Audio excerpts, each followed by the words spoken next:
Well, good morning to my grandchildren again. It's Saturday, and it's another opportunity for us to read another couple of chapters in our storybook, Charlotte's Web. I so enjoy being part of your lives, and even if we have to do it this virtual way, I love being able to read some stories to you, and I hope you enjoy the stories. Well, this is Charlotte's Web, and we're ready for chapter 15, The Crickets. The crickets sang in the grasses. They sang the song of summer's ending, a sad, monotonous song. Summer is over and gone, they sang. Over and gone, over and gone. Summer is dying, dying, dying. The crickets felt it was their duty to warn everyone that summertime cannot possibly last forever. Even on the most beautiful days of the whole year, the days when summer changes into fall and the leaves get pretty, the crickets spread the rumor of sadness and change. Everybody heard the song of the crickets. Avery and Fern Arable heard it as they were walking the dusty road. They knew that school would soon be starting again. And the young geese heard it, and they knew that they would never be little goslings again. And Charlotte heard it, and she knew that she didn't have much time left. Mrs. Zuckerman, she was at work in the kitchen. She heard the crickets, and a sadness came over her too. Another summer is gone, she sighed. Louie, at work building the crate for Wilbur, heard the song, and he knew it's time to dig potatoes.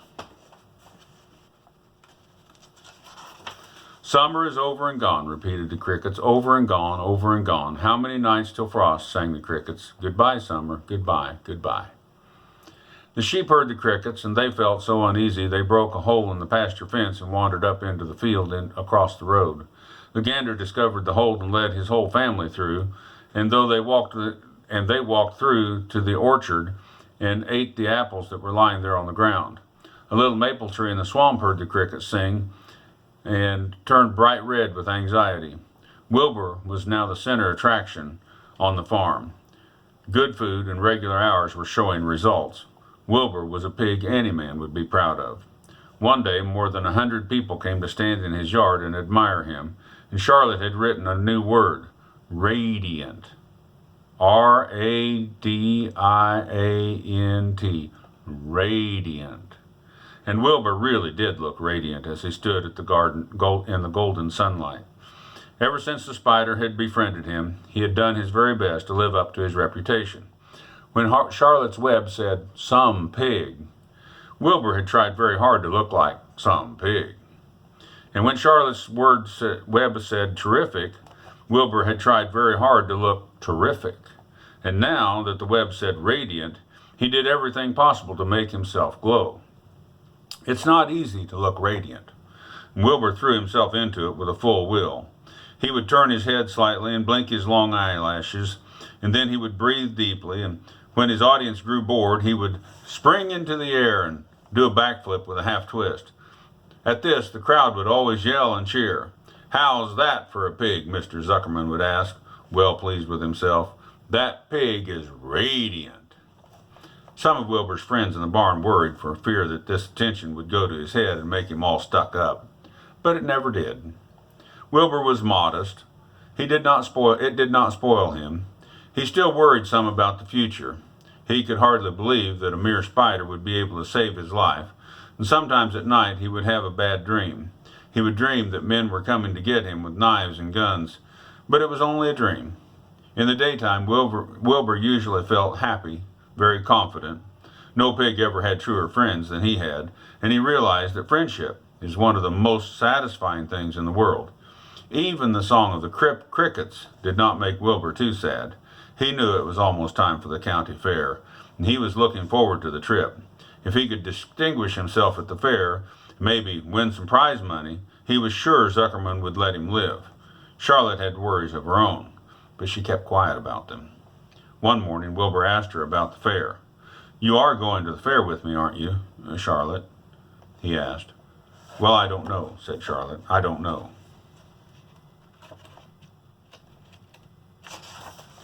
"The fair comes at a bad time for me. I shall find it very inconvenient to leave home even for a few days." "Well, why?" asked Wilbur. "Oh, I just don't feel like leaving my web. Too much going on around here." "Please, please come with me," begged Wilbur. I need you, Charlotte. I can't stand going to the fair without you. You've just got to come." "No," said Charlotte. "I believe I'd better stay home and see if I can't get some work done here." "What kind of work?" asked Wilbur. "Egg laying," said Charlotte. "It's time for me to make an egg sack and fill it with eggs." "I didn't know you could lay eggs," said Wilbur in amazement. "Oh, sure," said the spider. "I'm versatile." "What does versatile mean? Full of eggs?" asked Wilbur. "Certainly not," said Charlotte. "Versatile means I can turn with ease from doing one thing and do another thing. It means I don't have to limit my activities to just one thing or two things, spinning webs and trapping and stunts like that." "Well, why don't you come with me to the fair?" begged Wilbur. "You could lay your eggs there." "It would be wonderful fun." Charlotte gave her web a twitch and moodily watched it sway. "I am afraid not," she said. You don't know the first thing about egg laying, Wilbur. I can't just arrange my family duties to suit the management of the county fair. When I get ready to lay my eggs, I have to lay eggs, fair or no fair. However, I don't want you to worry about it. You might lose weight, and that would be bad. We'll leave it this way. I'll come to the fair if I possibly can. If not, I won't." "Oh, good," said Wilbur. "I knew you wouldn't be forsaking me when I needed you the most." All that day Wilbur stayed inside, taking life easy in the straw. Charlotte rested and ate a grasshopper. She knew that she couldn't help Wilbur much longer. In a few days, he would have to drop everything, and she would have to drop everything and build a beautiful little sack that would hold her eggs. Chapter 16, Off to the Fair. The night before the county fair, everybody went to bed early. Fern and Avery were in bed at 8. Avery lay dreaming that the Ferris wheel had stopped and that he was on the top of the top car, and Fern lay there dreaming that she was going to get sick on the swings. Louie was in bed by 8:30. He lay dreaming that he was throwing baseballs at a cloth cat and winning a genuine Navajo blanket. And Mr. and Mrs. Zuckerman were in bed by 9. Mrs. Zuckerman lay dreaming about a deep freeze unit, and Mr. Zuckerman lay dreaming about Wilbur. He dreamt that Wilbur had grown until he was 116 feet long and 92 feet high, and that he had won all the prizes at the fair and was covered with blue ribbons and even had a blue ribbon tied to the end of his tail. Here's a picture of Mr. Zuckerman's dream. Dream pig winning all the prizes. Down in the barn cellar, the animals too went to bed early, all except Charlotte, that is. Tomorrow would be fair day, and everyone planned to get up early to see Wilbur off for his great adventure. When morning came, everybody got up at daylight, and the day was hot. Up the road at the Arbles' house, Fern lugged a pail of hot water to her room and took a sponge bath. Then she put on her prettiest dress, because she knew there might be boys at the fair, and she wanted to make a good impression. Mrs. Arble scrubbed the back of Avery's neck, wet his hair down, and parted it and brushed it down until it stuck to the top of his head. Well, all but about 6 hairs, that is, that stood straight up in the air. Avery put on a clean underwear and clean blue jeans and clean shirt, and Mr. Arble dressed, ate breakfast, and then went out and polished his truck. He had offered to drive everyone to the fair, including Wilbur. Bright and early, Louie put clean straw in Wilbur's crate and lifted it into the pig pen. The crate was green, and in gold letters it said, "Zuckerman's Famous Pig." Charlotte had her web looking fine for the occasion. Wilbur ate his breakfast slowly. He tried to look radiant without getting food in his ears. In the kitchen, Mrs. Zuckerman suddenly made an announcement. "Homer," she said to her husband, "I'm going to give that pig a buttermilk bath." "A what?" said Mr. Zuckerman. "A buttermilk bath. My grandmother used to bathe her pig in buttermilk when it got dirty. I just remembered that." "Wilbur's not dirty," said Mr. Zuckerman proudly. "He's filthy behind his ears," said Mrs. Zuckerman. "Every time Louie slops him, the food runs down around his ears. Then it dries and forms a crust. He also has some smudge on one side where he lays in the manure." "He lays on clean straw," corrected Mr. Zuckerman. "Well, he's dirty, and he's going to have a bath," said Mrs. Zuckerman. Mr. Zuckerman just sat down weakly and ate a donut. His wife went to the woodshed. When she returned, she wore rubber boots and an old raincoat. She carried a bucket of buttermilk and a small wooden paddle. "Edith, you're crazy," said Mr. Zuckerman. But she paid no attention to him. Together they walked to the pig pen, and Mrs. Zuckerman wasted no time. She climbed right in with Wilbur and went to work. Dipping her paddle in the buttermilk, she rubbed him all over. The geese gathered around to see this fun, and so did the sheep and the lambs. Even Templeton poked his hand out cautiously to watch Wilbur get a buttermilk bath. Charlotte got so interested she lowered herself down on a drag line so she could see a little bit better. Wilbur stood still and closed his eyes, and he could feel the buttermilk trickling down his sides, and he opened his mouth and some buttermilk ran in. It was delicious. He felt radiant, and he was happy. And when Mr. Zuckerman got through and rubbed him dry, he was the cleanest, prettiest pig that anyone had ever seen. Here's a picture of Mrs. Zuckerman giving Wilbur a buttermilk bath.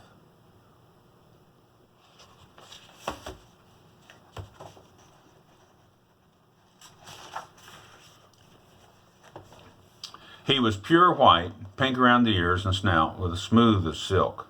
The Zuckermans went up to change into their best clothes. Louie went to shave and put on his plaid shirt, his purple necktie. The animals were left to themselves in the barn. The 7 goslings paraded around and around their mother. "Please, please, please, please take us to the fair. Please, please, please take us to the fair," begged the goslings.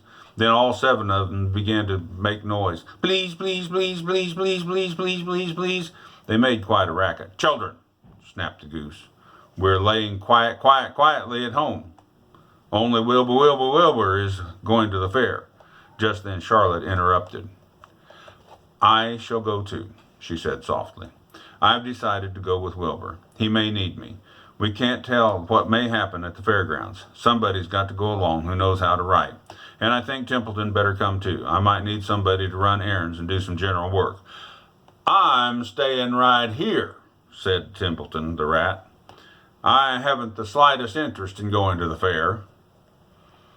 "That's because you've never been to a fair," remarked the old sheep. "The fair is a rat's paradise. Everybody spills food at a fair. A rat can creep out late at night and have a feast. In the horse barn you'll find oats that the trotters and the pacers have spilled. In the trampled grass on the infield you'll find old discarded lunch boxes containing foul remnants of peanut butter sandwiches and hard-boiled eggs and cracker crumbs and bits of donuts and particles of cheese. In the hard-packed dirt of the midway, after the glaring lights have finally been turned off, the people will have gone home to bed, and you will find a veritable treasure trove of popcorn fragments, frozen custard drippings, candied apples abandoned by tired children, sugar fluffy crystals, salted almonds, popsicles, partially gnawed ice cream cones, and the wooden sticks of lollipops. Everywhere there is loot for a rat. In tents, in booths, in haylofts. Why, a fair has enough disgusting leftovers and food to satisfy a whole army of rats." Templeton's eyes were wide. "Is this true?" he asked. "Is this appetizing yarn of yours really true? Could it be true? I like high living. If what you say is true, it tempts me very much." "It's true," said the old sheep. "Go to the fair, Templeton. You'll find that the conditions at a fair will surpass your wildest dreams. Buckets with sour mash sticking to them, tin cans containing particles of tuna fish, greasy paper bags stuffed with rotten—" That's enough, said Templeton. "Don't tell me any more. I'm going." "Good," said Charlotte, winking at the old sheep. "Now then, there's no time to be lost. Wilbur will be coming soon to put Wilbur into the crate. Templeton and I must get into the crate right now and hide ourselves." The rat wasted no time at all. He scampered right over to the crate and crawled right between the slats and pulled straw over him so that he was hidden from sight. "All right," said Charlotte. "I'm next." She sailed into the air and let out a drag line and dropped gently to the ground. Then she climbed to the side of the crate and hid herself inside the knothole in the top board. The old sheep nodded. "What a cargo," she said. "That sign ought to say Zuckerman's famous pig and 2 stowaways. Look out, the people are coming, shouted the gander. "Cheese it, cheese it, cheese it, cheese it." The big truck with Mr. Arable at the wheel backed slowly down to the barnyard. Louvie and Mr. Zuckerman were walking alongside. Fern and Avery were standing in the body of the truck bed, hanging on to the sideboards. Listen to me, whispered the old sheep to Wilbur. Listen up. When they open the crate and they put you in, struggle. Don't go without a tussle. Pigs always resist when they're being loaded. If I struggle, I'll get dirty, said Wilbur. Never you mind that. Do as I say. Struggle.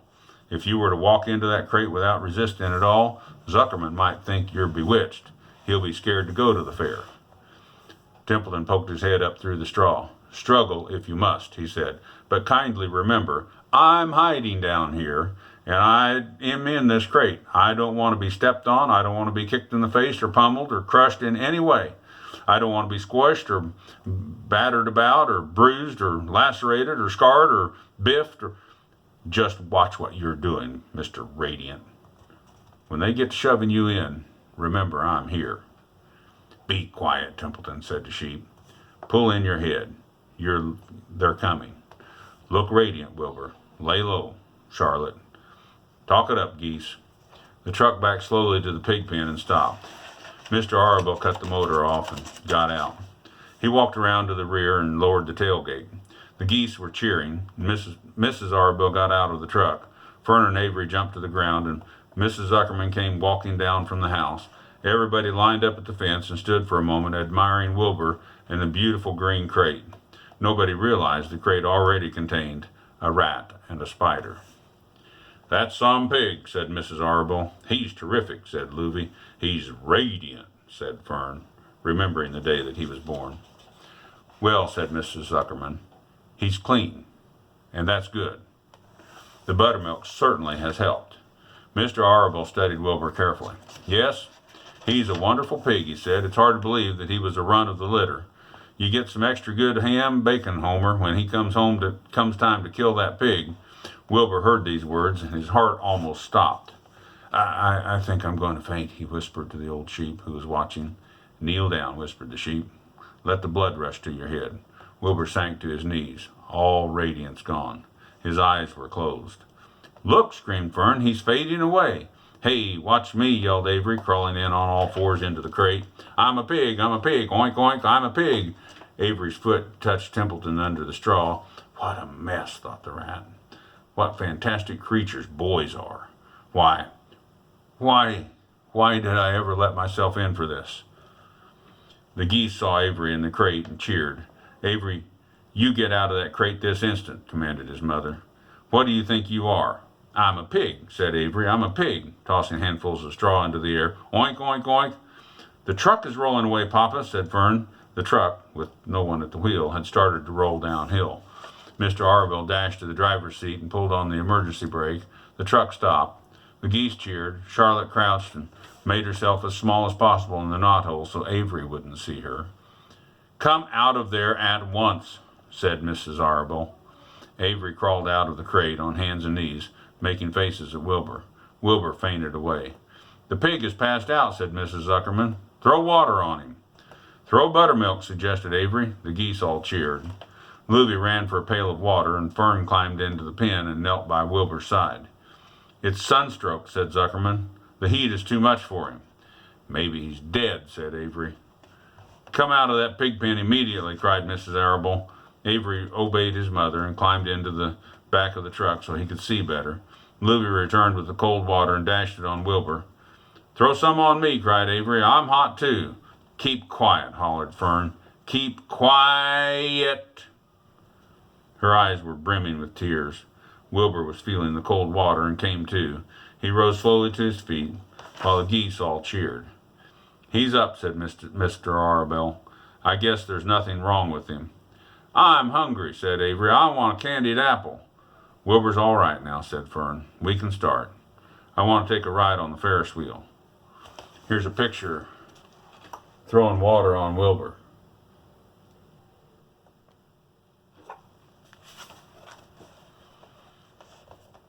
Mr. Zuckerman, Mr. Arabelle, and Louvie grabbed the pig and pushed him head first toward the crate.